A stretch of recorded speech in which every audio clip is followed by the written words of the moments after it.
Parashá Shemini, capítulo 9, Vaikra, Levítico.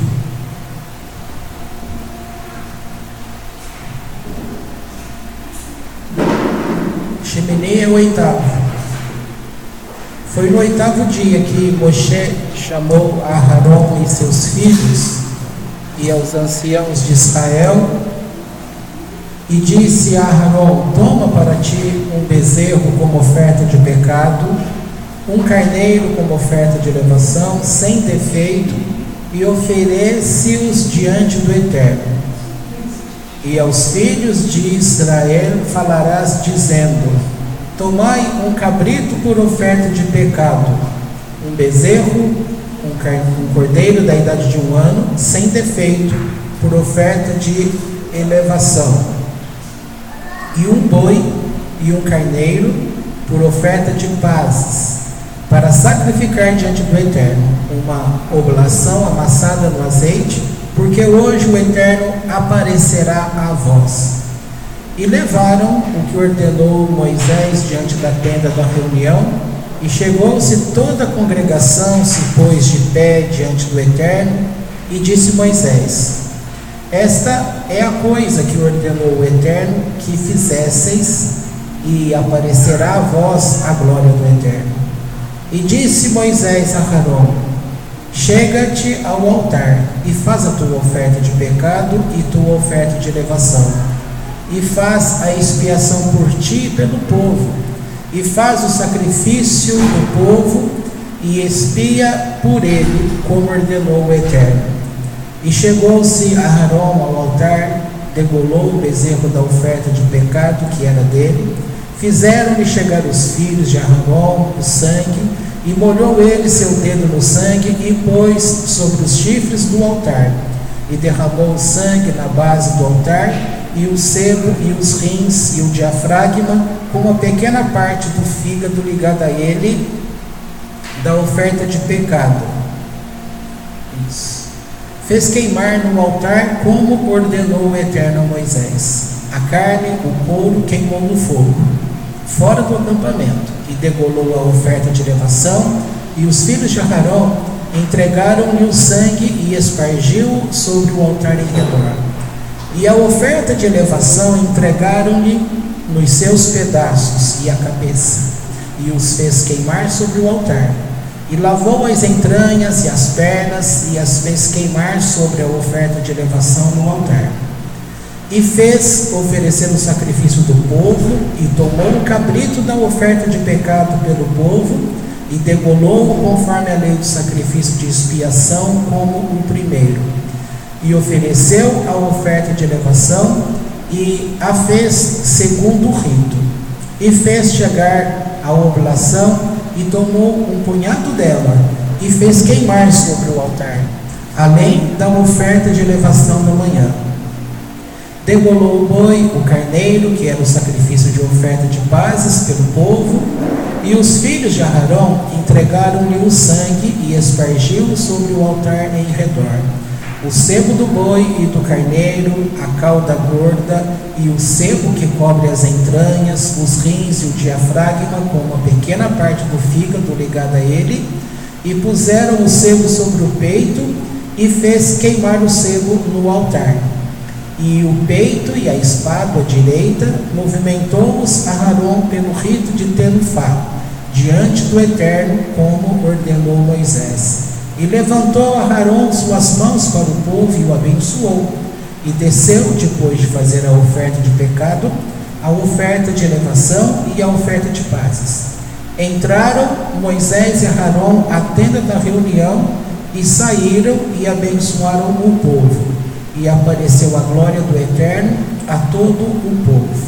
E saiu fogo de diante do Eterno, e consumiu sobre o altar a oferta de elevação e as gorduras, e todo o povo viu, louvou, e prostrou-se sobre os seus rostos.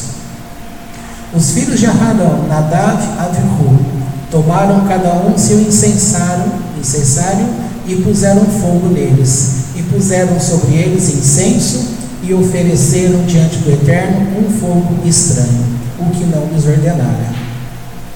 E saiu fogo de diante do Eterno e os queimou, e morreram diante do Eterno. E disse Moisés a Arão: isto é o que falou o Eterno, dizendo: por meus escolhidos me santificarei, e ante a face de todo o povo serei glorificado. E calou-se Arão, e chamou Moisés a Michael e Zafã, filhos de Uziel, tio de Arão, e disse-lhes: chegai-vos, levai vossos irmãos de diante da santidade para fora do acampamento. Até aqui tá bom. Tem muitas coisas na nossa vida que a gente não entende. Algumas delas, ou a maioria delas, é muito bom que a gente não entenda. Por outro lado, o fato de não entender nos faz agir de forma precipitada e errada. Vocês já ouviram a expressão que no inferno está cheio de boa intenção, né?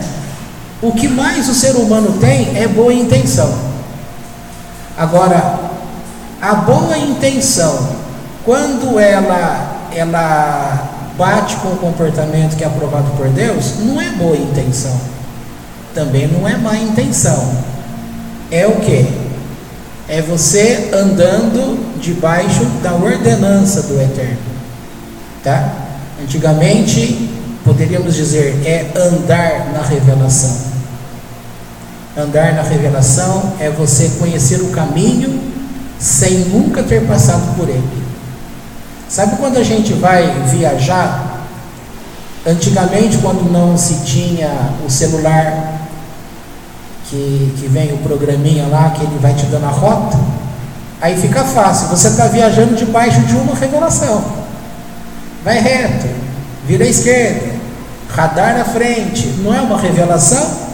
A cada momento na frente ele vai te falando o que está acontecendo. Para aquele que vai se acostumando com o modo de comportamento do Eterno, esta voz interior, ela também dirige os nossos passos.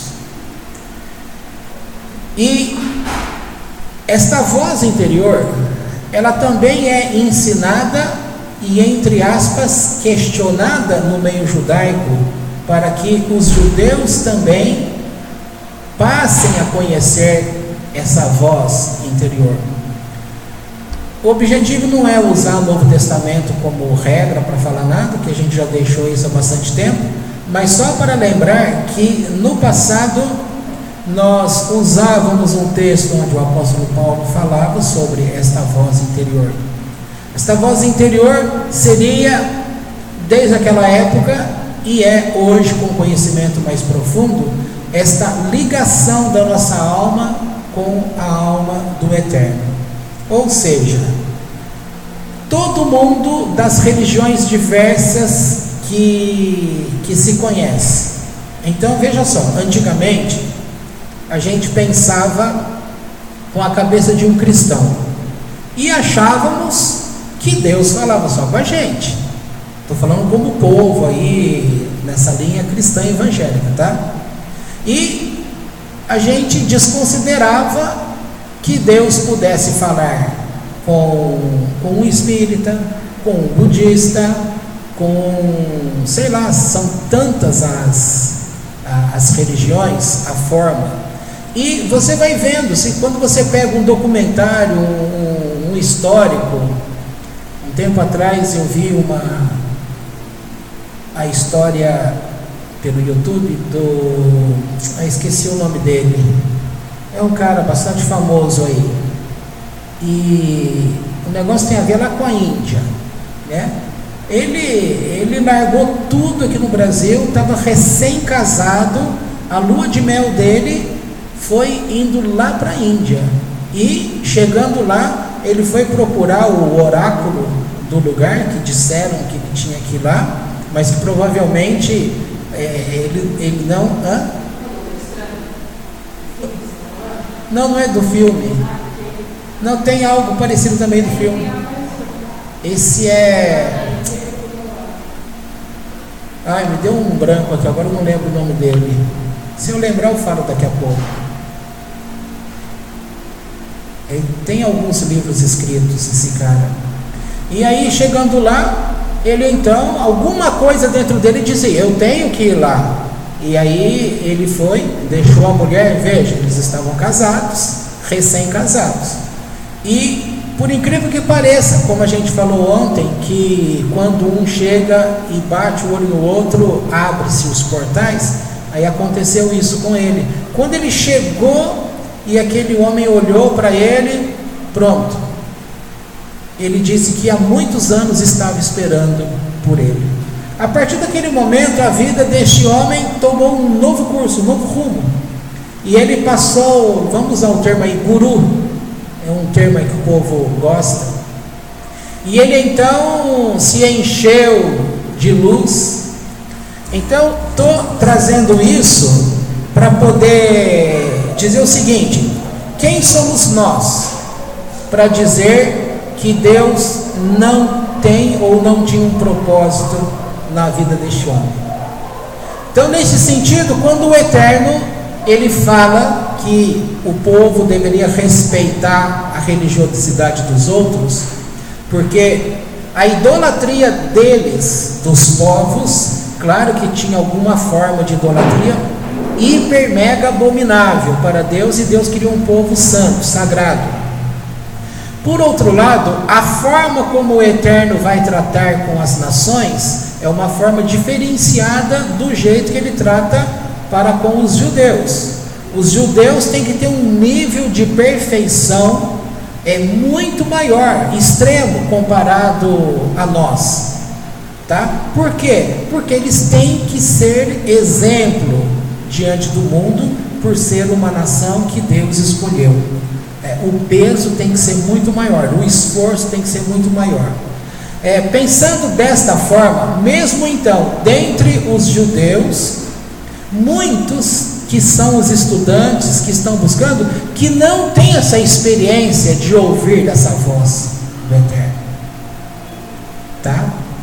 Assim como na maioria das religiões, quando tem alguém que tem essa habilidade, este dom, todo mundo acha que é simplesmente um dom, mas na verdade era algo que seria acessível a todas as pessoas.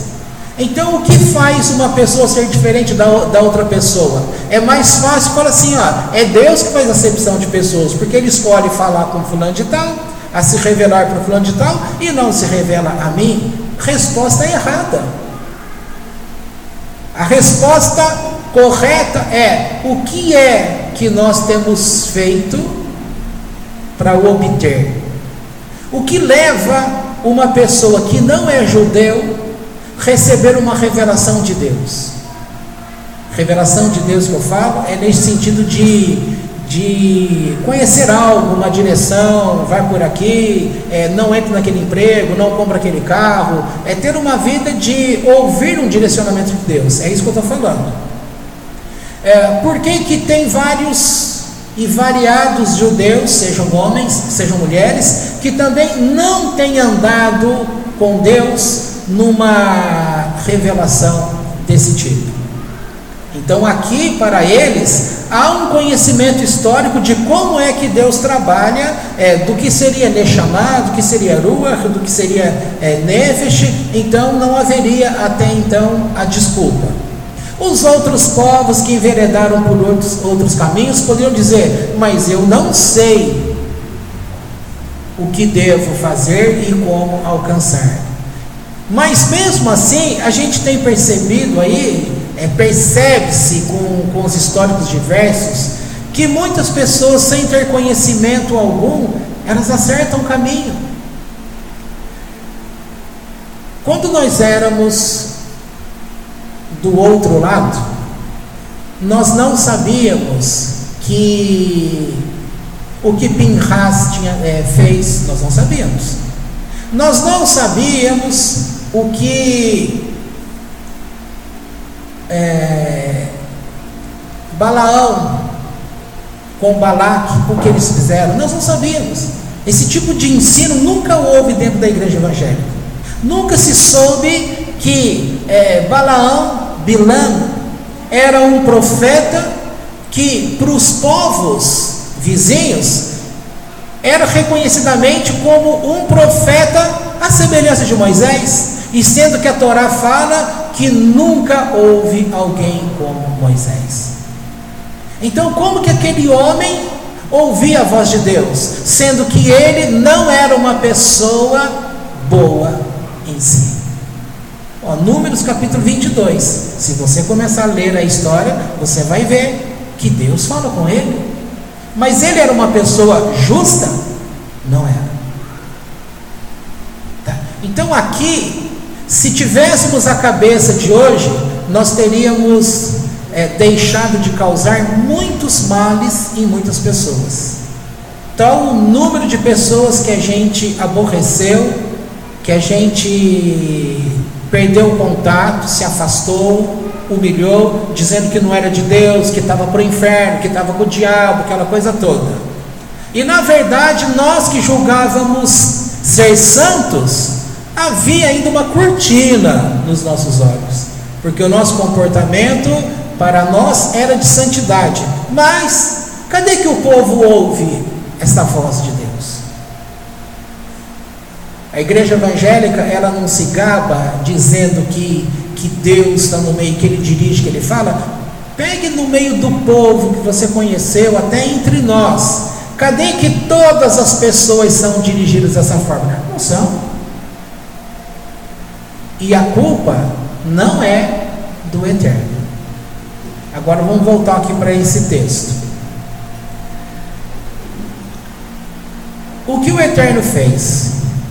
Como Ele fez o homem e conhece o processo de pensamento do homem, a mania que o ser humano tem de querer dar um passo à frente. Sempre que a gente procura dar um passo à frente, geralmente o passo à frente é errado.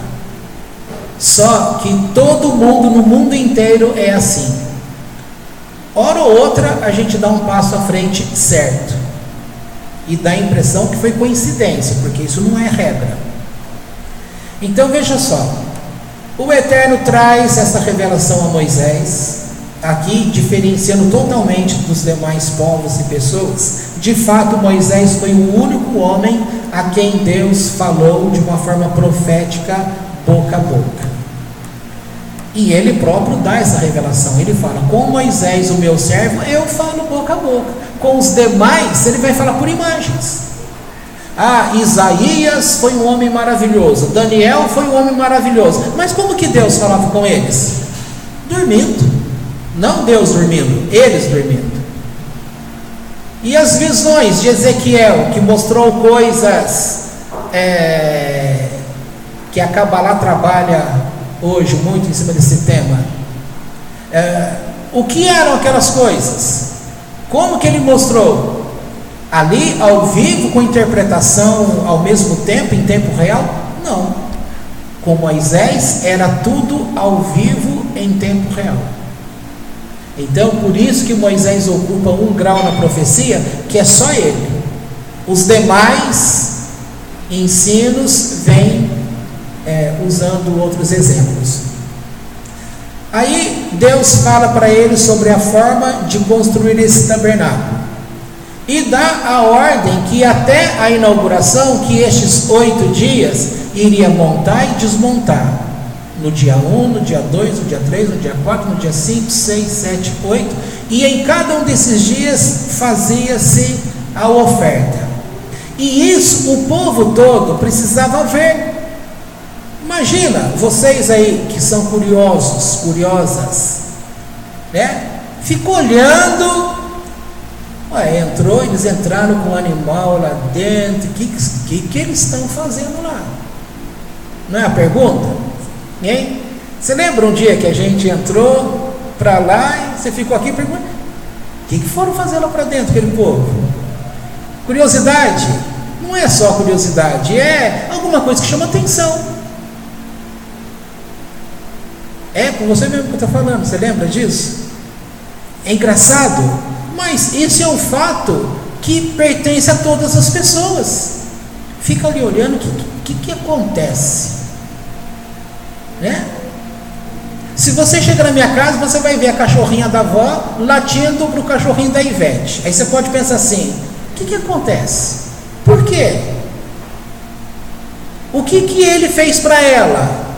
Você não vai ver nada? O que será que passa pela cabeça dela? O que ela sente? O que ela vê? Então o povo fica assim, conjecturando, o que está acontecendo?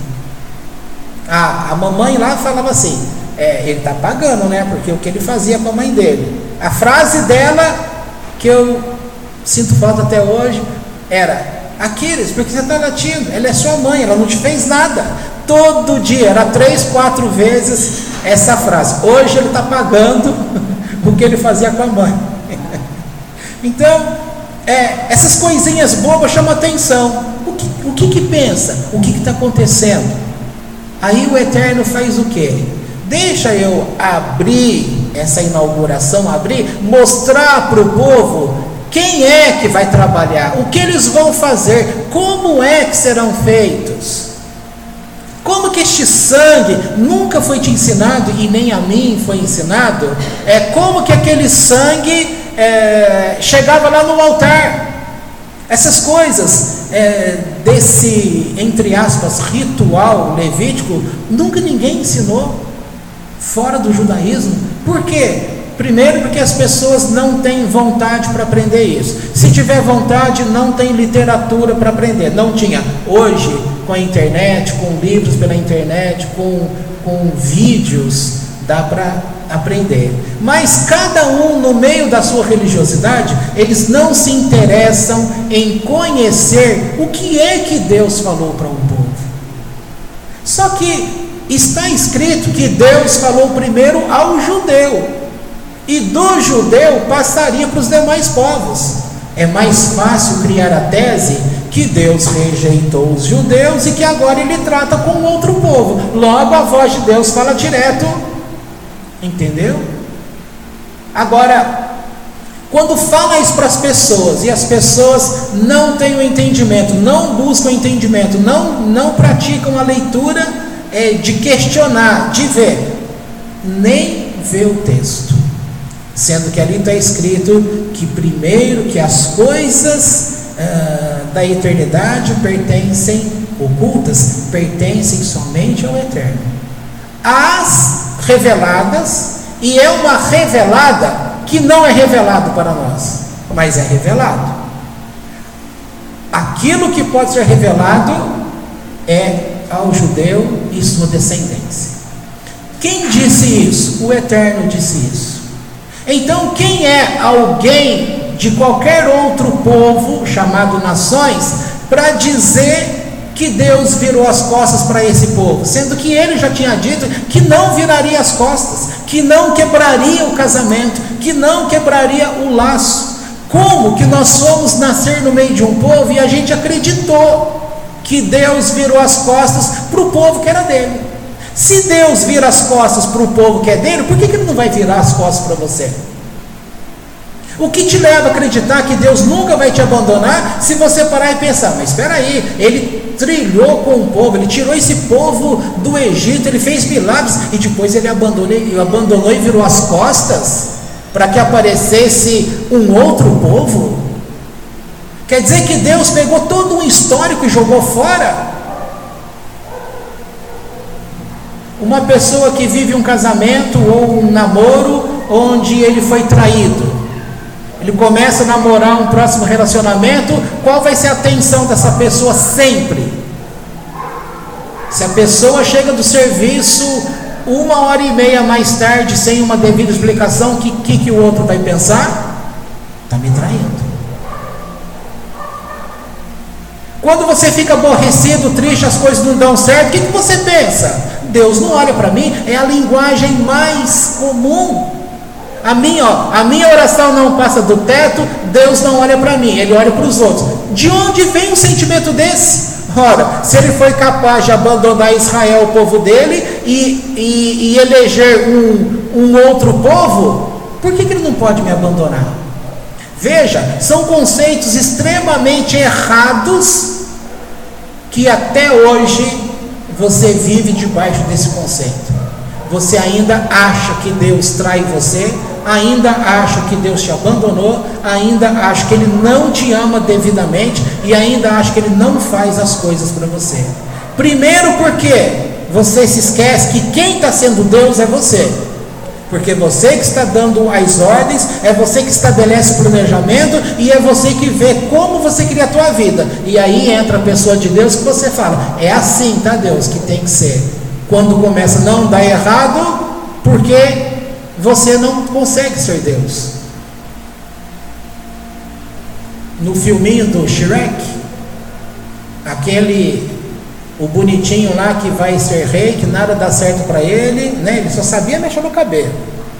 O loiro lá, quem assistiu o Shrek, aí ele fala, eu não sei como ser rei, não sabia como ser rei. O Poderoso Chefinho, agora o desenho que saiu, também é exemplo. Nesse filminho, o Poderoso Chefinho, desenho para criança, quem não assistiu, assista. De onde vem toda aquela... tudo era em série, acontecimentos que era normal para todo mundo. Mas ele não aceitou ser tudo igual. Ele pensou algo diferenciado. Porque questionou, aí ele é escolhido para ser chefe. Porque aquele que se destaca, que consegue enxergar coisas diferenciadas, ele não vai se sentar no meio do povo, ele vai se sentar para julgar o povo, ou para orientar o povo, porque ele consegue enxergar coisas que as pessoas não estão vendo. Então, se você quiser ser útil, aprenda a enxergar coisas que os comuns não estão enxergando. Porque senão, você será mais um no meio da multidão. E você tem que ser um com o conhecimento do Eterno para dirigir. Não é que todos serão dirigentes, não é isso que eu estou falando. Estou dizendo que você já começa a se diferenciar para dirigir a tua própria vida. Na verdade, esse dirigir é você se dirigir para ser dirigido por Deus. E não você mesmo, em autossuficiência, dirigir para que Deus te acompanhe. Aí poderíamos lembrar, quando a Kabbalah ensina sobre Gemátria, a relação de quando a gente pensa assim, nós nos tornamos um idólatra, porque a gente se torna ocupando o lugar de Deus. Mas isso seria um outro assunto, não vem ao caso. Voltando para o começo, então o Eterno, para cortar as conjecturas no meio da mente das pessoas, ele abre o espaço. Eu vou mostrar a Moisés, faz assim, assim, assim, orienta todos eles, vocês vão fazer isso e o povo vai ver. Eles precisam entender que este negócio chamado Michigan, que foi colocado aqui, esse tabernáculo, eles precisam entender como será o funcionamento, como é que vai funcionar isso. Pois bem, aí foi feito da forma que a gente leu aqui, tal. Bom, chegou no dia, aí eles falam, porque o Eterno diz que a glória dele descerá no meio do povo. Ficou toda aquela expectativa. Cadê a glória do Eterno que não vinha? E aqui entra aquele comportamento que eu disse. Tem um texto famoso que diz assim: quando a esperança tarda, os ossos secam. E o que significa uma esperança tardar? Moisés disse: eu vou para o papai, 40 dias vou ficar lá. Eles erraram no cálculo do tempo, eles contaram um dia a menos. Nesse período de tempo, somente 40 dias. Bateu o desespero neles. Com esse desespero, o que eles fizeram? Um bezerro de ouro, quase colocando tudo a perder. Para quebrar o efeito do bezerro de ouro, Deus vem e fala: eu farei uma morada para viver entre vocês. Não uma morada naquele lugar, mas entre as pessoas. E a gente vem aprendendo, séculos e séculos e séculos, que Deus precisa de uma casa. Aí a igreja física virou uma idolatria. As pessoas brigam, se bobear, matam os outros, profetizam maledicências uns contra os outros, porque alguém fala mal do templo, sem entender que a relação de uma pessoa para com Deus nunca foi o templo físico, nunca foi nome de lugar. E as pessoas se matam por causa de nome de lugar. As pessoas não amam a Deus, elas amam o pastor, elas amam o rabino, elas amam o dirigente. Isso é um comportamento torto, errado, de pessoas ignorantes, que não se deram ao trabalho de se posicionar para conhecer a Deus. Conhecer a Deus não é relatar a Bíblia, gente. Eu sei onde está Salmo fulano de tal, número tal, e daí? Isso é um processo de memória, são processos de capacitações diversas, mas de submissão a Deus. Diferente do rei Davi. Aí você pensa, o rei Davi, um homem que foi colocado por Deus como alguém que tinha um coração que se assemelhava a Deus. Davi era um homem bom? Você vai falar, era um homem bom. Mas esse homem bom, quando passou pela propriedade de alguém e pediu, mandou um recado: olha, preciso de socorro aqui, você recebe a minha caravana com comida, bebida? A resposta veio: não, não te recebo. Subiu, ferveu sangue. Eu vou te mostrar com quem que você está falando. E se não fosse Abigail, a mulher desse homem, e que depois era uma mulher destacada, sábia, ela entrou para fazer o meio de campo, porque senão ia ser mortandade. E aí ela acalmou o marido e amansou a fúria de Davi. Soube amansar tanto que virou a mulher dele em seguida. Então ela disse: não, não é assim, meu senhor. Então aplacou. A resposta branda afugenta o furor. Então aquele homem boníssimo, que tinha um comportamento que agradava a Deus, era alguém também que se enfurecia, que ia. É o mesmo que se fingiu de louco, é o mesmo que tinha estratégia de guerra, é o mesmo que teve variados filhos com problemas diversos. Aconteceu incesto no meio da família, aconteceu morte de irmão matando irmão, aconteceu do filho querendo roubar o próprio pai, um monte de coisa. E por causa desses percalços da vida, ele deixou de acreditar em Deus. Que parte da literatura você encontra que Davi falou: Deus me abandonou? Você encontra em diversos salmos que ele fala: os meus inimigos me perseguem, eu tenho sido um esculacho, um opróbrio no meio deles, as pessoas me procuram para matar, estão à espreita, a minha alma está desfalecida, o meu corpo sofre, o meu corpo por dentro está tudo adoecido. Tudo isso ele fala, mas ele sempre fala: mas a minha alma, o meu espírito confia em ti, depende de ti, está ligado em ti. Isso é a diferença de alguém que no meio das trevas do dia a dia, que quando quer ir por um caminho aparece tantos outros e não tem uma linguagem certa, vai por esse. Então muitos caminhos que ele escolheu, caminhos certos, caminhos errados, nunca ele atribuiu o resultado como sendo castigo de Deus ou como sendo Deus virando as costas para ele. E tem alguém que realmente, como nós falamos ontem, que está aqui, mas não vê que esse lugar aqui é o principal momento, porque o principal momento nosso é o que vem depois. E as pessoas se perdem justamente nesse comportamento, em achar que é aqui nessa fase da vida, neste mundo que as coisas determinam.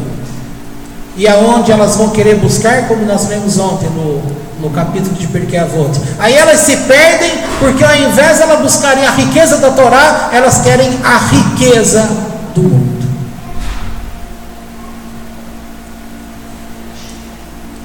De forma religiosamente falando, as igrejas se perderam, porque elas concorrem com o tamanho de templo e templo bonito, e lá dentro o que elas fazem? O que elas oferecem às pessoas?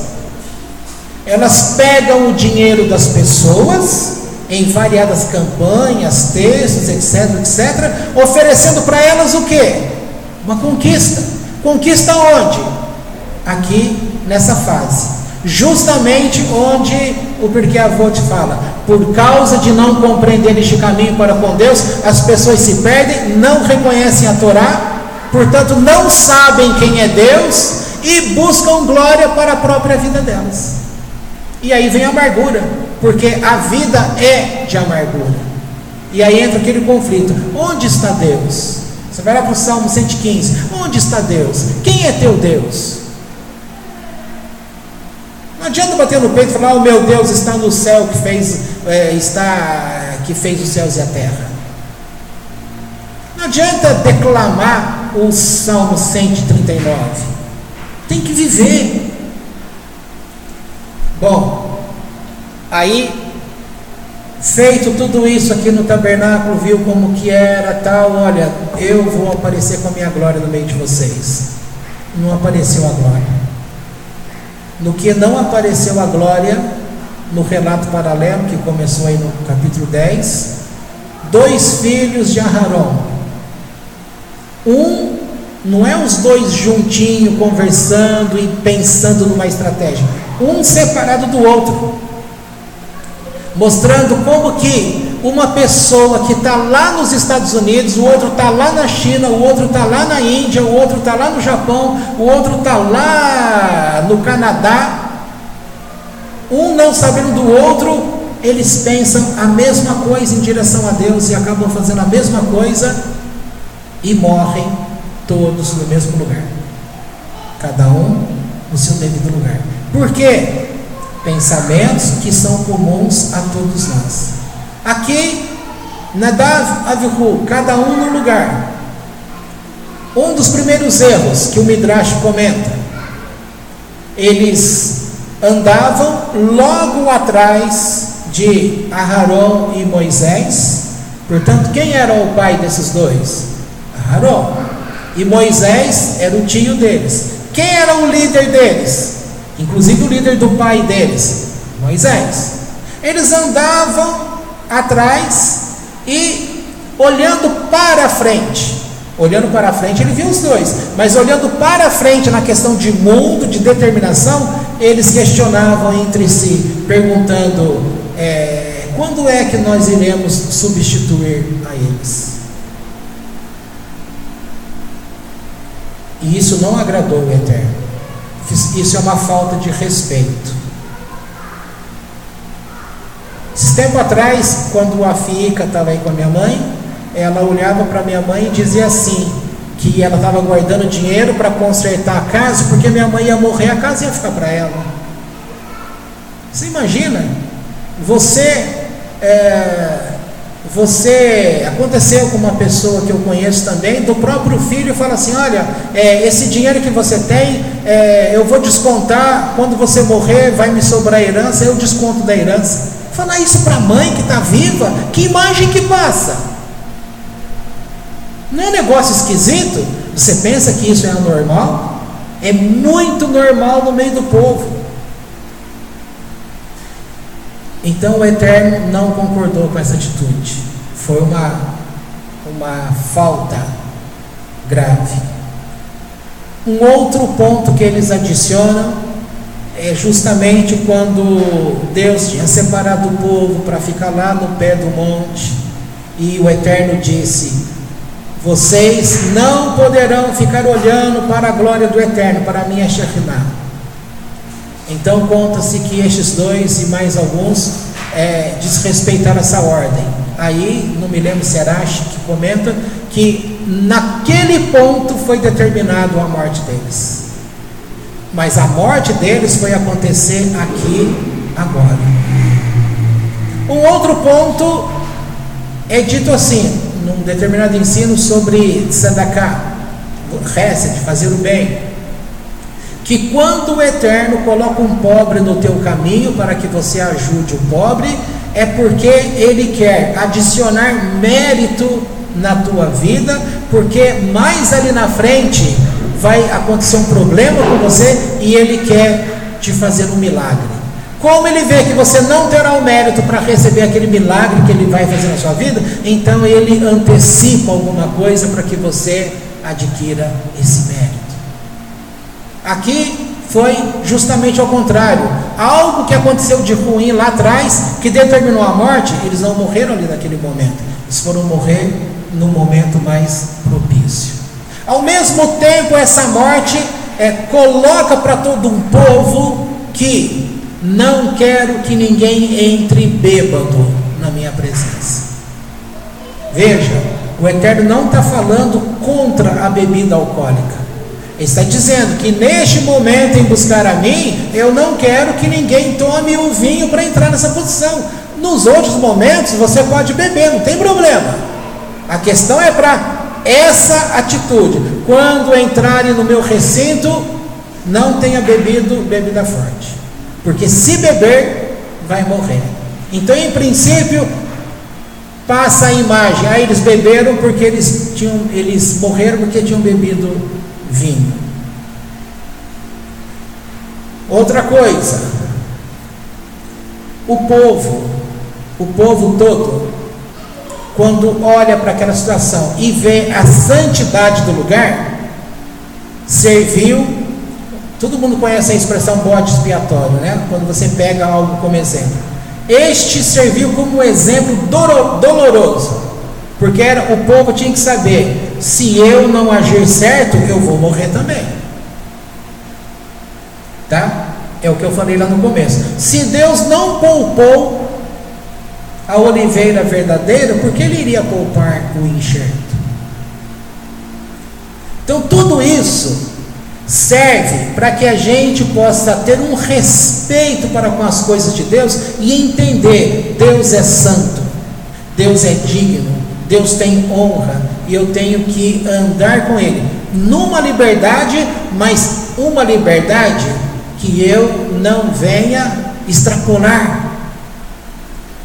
Outro sentido aqui é a forma de querer. Bom, já que Deus não veio com o fogo que Ele prometeu no meio do povo com a sua glória, então vamos nós provocar. Provocar é no bom sentido. Vamos provocar então a ação de Deus. Esse pensamento era um pensamento bom.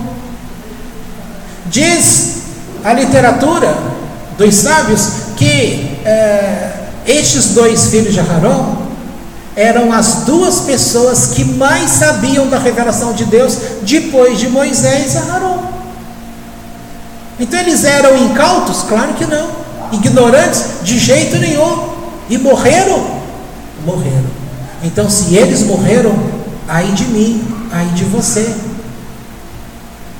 Tudo isso, portanto, serve para que o povo pudesse se prostrar e ter uma vida, não medo,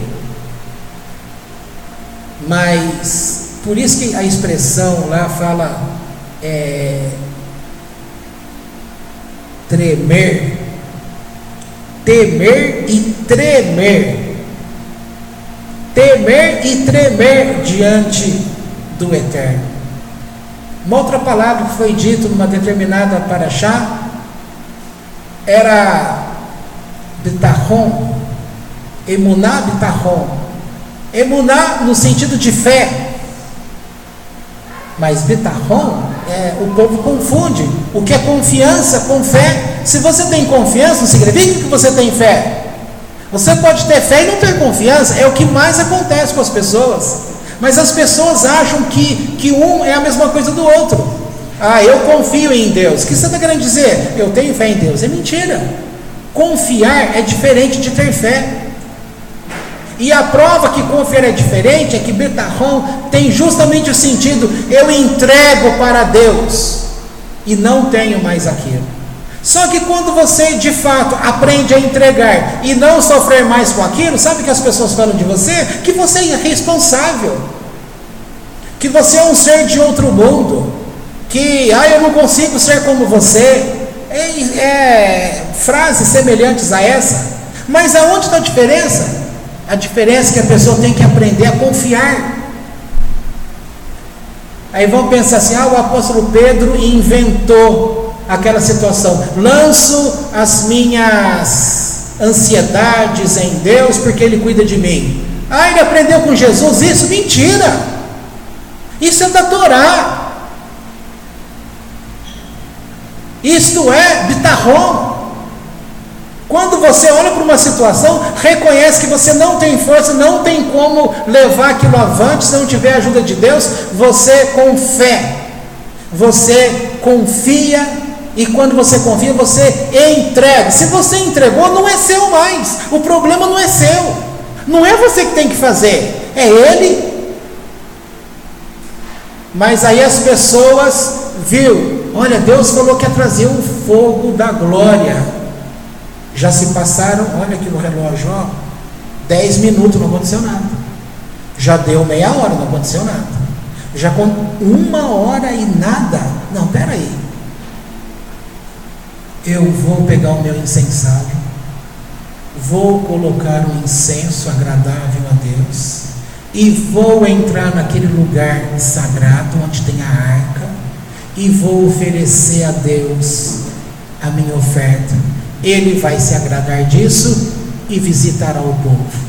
Isso é um intento ruim ou bom? Bom.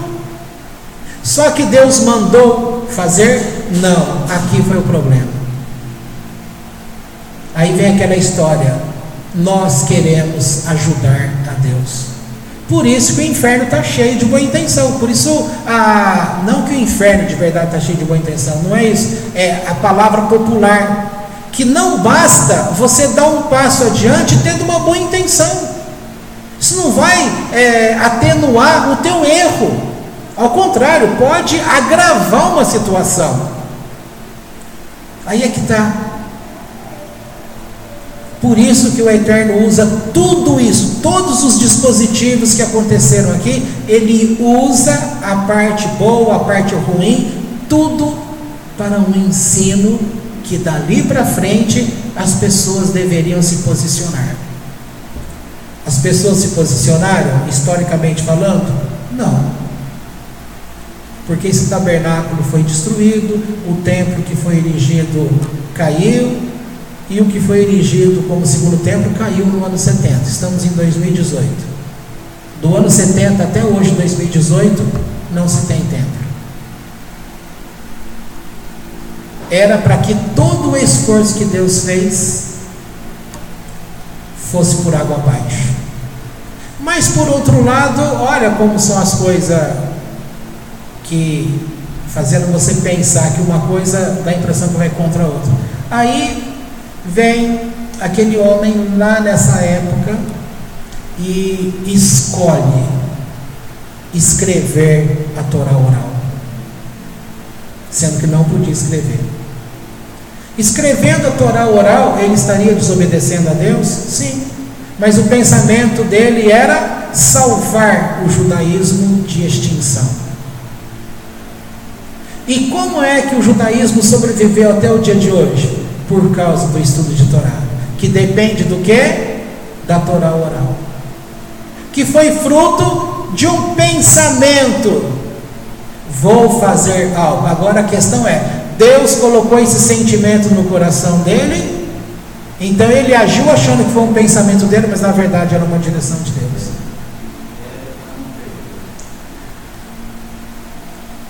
Aquele famoso texto: não por força nem por violência, mas pelo meu espírito. Então a questão é, usando a definição que o pastor Paulo falava lá naquela época aqui, Se é revelação do Espírito de Deus, então é pelo meu Espírito. Fez qualquer coisa diferente daquilo que é a palavra que Deus testifica, é por força. Uma definição simples de alguém que está no evangélico até hoje, mas nesse sentido teve uma boa perspicácia? Sim, teve. Bom, falando dessa forma, como estava dizendo, o judaísmo foi salvo. Hoje nós estamos aqui estudando o judaísmo porque alguém teve coragem de assumir, porque era proibido estudar a Torá, e quem fosse pego ia ser morto, ele e a casa dele. As pessoas se arriscaram porque elas conseguiram entender, não sei se diretamente ou indiretamente, que um dia nós estaríamos aqui. Se tivermos essa... Então veja, a gente não tem que pensar em nós, mas tem que pensar naquilo que é dele. E aquilo que é dele, você passa, e aquilo que é de Deus vai dar continuidade aqui, até chegar aquele dia em que as coisas serão manifestadas da forma que ele havia estipulado. Até então, cada pessoa tem que procurar o seu melhor caminho, melhor compreensão das coisas de Deus, para fazer, não para você, porque tudo que você faz para ele, você leva para o outro lado. Tudo que você faz para você, ficará aqui e você está danado do outro lado. Ok? Então, essa ação do tabernáculo, morreu os 2 filhos, aí Moisés vem e fala para o pai: teus 2 filhos estão mortos. O que Aharon fez?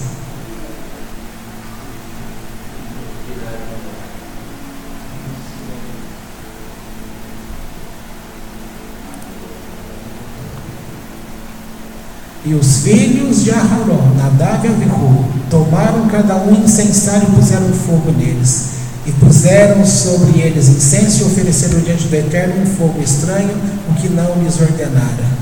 Saiu fogo de diante do Eterno e os queimou, e morreram diante do Eterno. E disse Moisés a Arão: isto é o que falou o Eterno, dizendo: por meus escolhidos me santificarei.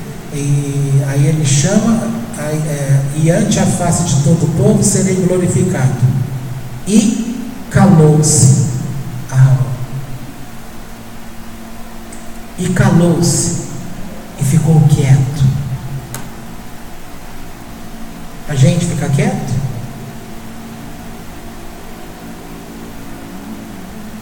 O primeiro sintoma que a gente não fica quieto é que a gente fecha a boca, mas a nossa alma não está aquietada. Aí começa, aí dá dor de barriga, aí dá feridas, aí dá pedra no rim, e dá dor disso, aí estoura tudo no corpo. Por quê? Porque a cabeça continuou, não ficou quieto, não está saindo som audível, mas o som lá dentro está borbulhando, aí o corpo não aguenta. E calou-se é bem o sentido, como diz o Salmo 8: quem é o homem para que dele te lembres? E quem é o filho do homem?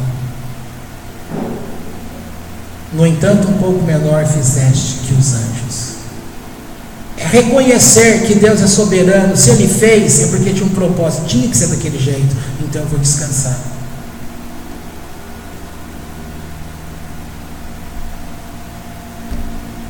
Aconteceu um probleminha esses dias atrás, lá com o filho da Lu, sem querer dizer aqui o que é, e acho que foi a Andy que comentou comigo, e eu comentei com ela em seguida, a mesma coisa. Se aconteceu nesse momento, desse jeito, Deus sabe muito bem o que faz. Ele está, na verdade, livrando de alguma coisa. Aí conversando com a própria pessoa, no domingo, ele me disse: se não tivesse acontecido isso comigo dessa forma, eu poderia ter feito uma besteira. Então, aquilo que foi extremamente penoso, ruim aos teus olhos, o olho da mãe, da avó, da mulher, de todo mundo, aquilo que foi terrível, ou seja, poxa, por que Deus permitiu isso? A pessoa que estava vivendo disse: graças a Deus que Ele permitiu isso, senão eu teria feito uma grande besteira. Esse é o sentido, e calou-se. A alma tem que descansar, e descansar a alma é descansando a alma, porque é a alma que manda para a Ruach, que manda para Neshama. Tudo tem que ver comando da Neshama, mas cada um fazendo a sua função. Aprender a descansar, Bitahon, no sentido de lanço a minha ansiedade em Deus, porque Ele cuida de mim. Acontece qualquer coisa com a gente, a primeira coisa que a gente fala: por que eu, Deus? Por que comigo? Por que o meu filho? Por que o meu carro? Por que a minha mãe? Por que o meu pai? Por que o meu emprego? Por que essa vida? Por que essa igreja? Por que fulano? Por que aquilo? Por que? A gente precisa aprender. E calou-se. Quer dizer que eu não posso falar? Falar pode. O problema não é falar, é como falar, porque falar vai mexer com a forma que está dentro, e a forma que está dentro vai justamente mostrar que nós estamos agindo contra Deus, e na verdade eu tenho que trabalhar em favor de Deus. Por isso, aprender a conhecer os caminhos do Eterno. Para terminar, um dos capítulos mais famosos de Provérbios: o homem faz os planos, mas a aprovação certa vem de Deus. Bonito isso, né? Quero ver na prática. A gente faz o plano, não dá certo, aí a pessoa já fala aquele palavrão, né? Que é uma palavra grandona, por isso palavrão, uma palavra grandona. Fala um monte de coisa. Como que a alma descansa? Porque na hora que fala, o que você mexe com o universo para ele reagir? Ele vai reagir a teu favor? Não, você está piorando a tua situação. Quando a gente se aquieta, se não melhorar, pelo menos não estraga. Porque quando a gente começa a agir falando, nós estamos criando realidades que vai agir contra nós. Então Aharon calou-se, e na hora que Deus fala por Moisés: manda ele entrar, ele não queria entrar, ficou calado. Só que esse calado, ao mesmo tempo que ele confiou em Deus, fez com que também ele pensasse. Veja, o problema não é você pensar. Você pode pensar sim sobre a situação errada, não é o problema. Você pensa errado, acha que quer dizer que eu tenho que ficar quieto, eu não posso pensar, eu vou explodir. Desse jeito você vai explodir, vai ficar doente. A questão é submeter-se a Deus em responsabilidade, descansando nele. O resto você pode questionar para fazer essa energia que roda o corpo, para que ela não fique parada, empoçada, igual água podre. Água parada apodrece. Essa energia represada, diz a psicologia, que ela vai causar um trauma em você. Então, gira essa energia. Você pode girar pensando sobre, mas com responsabilidade. Então, exemplo do Aharon, calou-se. Mas na hora que falou: olha, você entra, onde eles estavam perto do chifre do altar. Um bezerro, quando nasce e cresce, ele vira um boi. E boi tem chifre. Tem homem que tem chifre também, mas o homem não é boi, aí é outra coisa. O chifre, ele está parado. de costa, mais próximo, mas mesmo sem olhar, o que a pessoa enxerga? O chifre. E o chifre lembra o quê? O pecado dele, que ele trabalhou com o povo na confecção do bezerro de ouro. Se meus filhos morreram, logo eu também estou reprovado. Aí ele fica calado, preocupado, pensando e tentando se reorganizar, até que o Eterno fala para Moisés: Moisés, diga para ele, eu o perdoei. Aí essa condição da gente conseguir superar esse momento ruim que passamos e dar sequência. Então ali ele supera e vai se tornar o único representante entre Deus e os homens na terra. E aqui a gente pode encerrar. Tá bom?